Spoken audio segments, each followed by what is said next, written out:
Ya, kualifikasi Piala Dunia 2026 mepet. Erick Thohir bicara, Kans Tom Hei dan Ragnar Oratmangun untuk bela timnas Indonesia.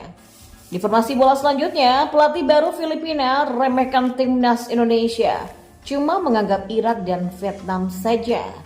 Dan yang terakhir, timnas Indonesia harus hati-hati. Pelatih Vietnam siapkan taktik yang bikin frustasi lawan. Simak selengkapnya hanya di sini di Kamus Bola hanya untuk Anda. Di informasi bola yang pertama.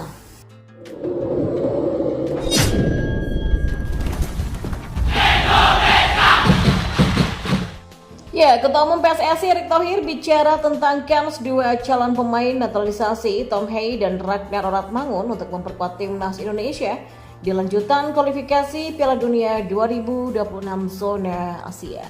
Sampai dengan saat ini belum ada tanda-tanda proses naturalisasi dua pemain Liga Belanda itu akan selesai dalam waktu dekat. Timnas Indonesia dijadwalkan akan menghadapi Vietnam secara back-to-back dalam lanjutan grup F kualifikasi Piala Dunia 2026 zona Asia untuk putaran kedua pada 21 dan 26 Maret mendatang. Kehadiran kedua pemain tersebut tentu bisa menambah kekuatan skuad Garuda, namun proses naturalisasi Tom Hei dan Ragnar Oratmangun belum diketahui sampai di mana. Ya, andai sudah sampai DPR, mereka masih harus menunggu karena sedang reses.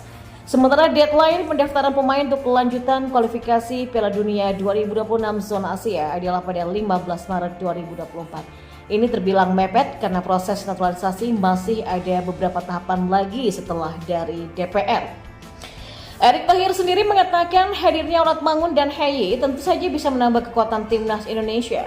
Apalagi timnas Indonesia wajib menang melawan Vietnam 2 kali untuk membuka kans lolos ke putaran selanjutnya di kualifikasi Piala Dunia 2026 zona Asia. Selain Hei dan Oratmangun, ada dua pemain keturunan lagi yang proses naturalisasinya terhambat, yaitu ada Nathan Choaon yang sejatinya cuma tinggal mengambil sumpahnya saja sebagai WNI. Lalu ada lagi Martin Paes. Nah, untuk kiper keturunan Belanda ini sedikit lebih rumit karena disebut-sebut tidak bisa memperkuat timnas Indonesia meski sudah sah sebagai WNI karena sudah pernah membela timnas Belanda. Timnas Indonesia sendiri saat ini masih tertahan di posisi terbawah klasemen grup F kualifikasi Piala Dunia 2026 zona Asia untuk putaran kedua dengan 1 poin dari 2 pertandingan. Tim asuhan Sinteyong wajib mengumpulkan poin sebanyak-banyaknya demi menjaga asa ke fase selanjutnya dengan 2 laga terdekat kontra Vietnam tentu wajib untuk dimenangi. Dan kita beralih ke informasi bola selanjutnya. Pelatih baru Filipina yang bernama Tom Sinfit tidak menganggap timnas Indonesia saat tebar ancaman untuk kontestan grup F kualifikasi Piala Dunia 2026. Tom Sinfit muncul menggantikan Michael Weiss sebagai pelatih baru Filipina, belum apa-apa sudah meremehkan timnas Indonesia. Memang tak lama setelah diperkenalkan sebagai pelatih baru Filipina, Tom langsung sesumbar proyek besarnya bersama The Azkals. Dimulai dari agenda terdekat yakni kualifikasi Piala Dunia 2026 di mana Filipina baru mengoleksi 1 poin hasil sekali imbang dan sekali kalah.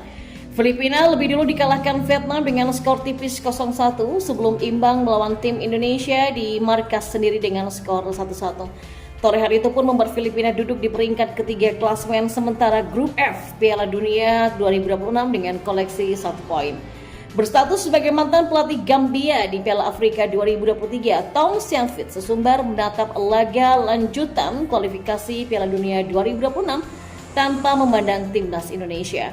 Tanpa mempedulikan skuad Garuda sebagai lawan yang kuat, Tom tidak takut menghadapi Vietnam, ia bahkan menebar ancaman bisa mencuri poin dari Irak. Ya, dalam jangka pendek lah, kami ingin menciptakan tim yang masih percaya pada peluang untuk menjadi 2 teratas di grup ya. Kami tertinggal 2 poin dari Vietnam, kami perlu mencuri poin dari Irak, ya saya harus melihat pemain mana yang tersedia. Kami bicara dalam beberapa bulan terakhir dengan banyak pemain yang sudah pernah bermain dan beberapa pemain yang diharapkan akan melakukan debut melawan Irak. Dan jika semua orang setuju dan percaya pada proyek ini, saya yakin kami akan siap bersaing dengan yang terbaik di Asia. Dan kami akan berada di sana pada tahun 2027 untuk Piala Asia atau AFC, ujarnya. Ya, sesumbar Tom ini sesuai dengan kebutuhannya. Ia mengaku butuh pekerjaan dengan proyek ambisius usai ditunjuk sebagai pelatih baru Filipina. Pengalaman Tom sendiri di level tim nasional tidak sedikit dan itulah yang membuatnya cukup percaya diri untuk menerima pekerjaan di Asia Tenggara. Setidaknya ia pernah menukangi negara-negara seperti Namibia, Zimbabwe, Ethiopia, Yaman, Malawi, Togo, Bangladesh, Trinidad dan Tobago sampai Malta. Dua modal utama yang penting dimiliki para pemain Filipina untuknya adalah membangun tim, yakni kepribadian dan komitmen. Saya membutuhkan tugas yang ambisius dalam sebuah proyek. Pengalaman saya di tim nasional adalah bahwa tidak selalu pemain terbaiklah yang memenangkan pertandingan. Yang penting adalah kepribadian dan komitmen. Jadi bermain untuk negara Anda adalah pencapaian tertinggi yang bisa Anda capai, kata Tom. Dan kita beralih ke informasi bola yang lainnya.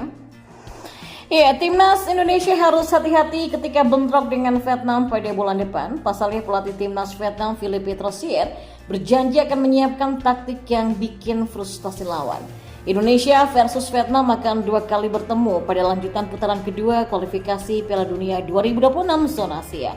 Tim Garuda akan bermain kandang lebih dulu di Stadion Utama Gelora Bung Karno dan kemudian pasukan Sinteyong bakal tandang ke Stadion Nasional Midin di Hanoi, Vietnam. Ya, jelang pertandingan tersebut, Troussier mengkritik sepak bola Vietnam yang dinilainya terlalu mengandalkan kecepatan, fisik, dan kekuatan berduel seperti rugby. Di Vietnam kebanyakan orang selalu berpikir ya, sepak bola harus memenuhi kriteria kecepatan, fisik, dan kekuatan.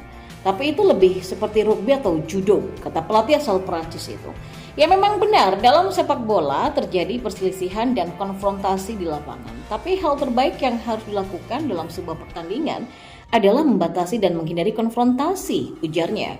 Untuk itu, pria berusia 68 tahun ini berjanji akan mengubah permainan timnas Vietnam agar lebih baik lagi dengan mengedepankan kecerdasan. Dia juga ingin anak asuhnya tidak mudah kehilangan bola dan membuat lawan frustasi mengejarnya. Untuk itu Anda nggak boleh mudah kehilangan bola dari lawan. Saya harus mengubah segalanya. Saya ingin para pemain menahan bola dan membuat lawan mengejarnya. Kami sudah mengubah perspektif kami, mengubah para pemain dari atlet angkat besi menjadi lebih fleksibel dan bersaing dengan lebih cerdas, kata mantan pelatih timnas Jepang itu menjelaskan.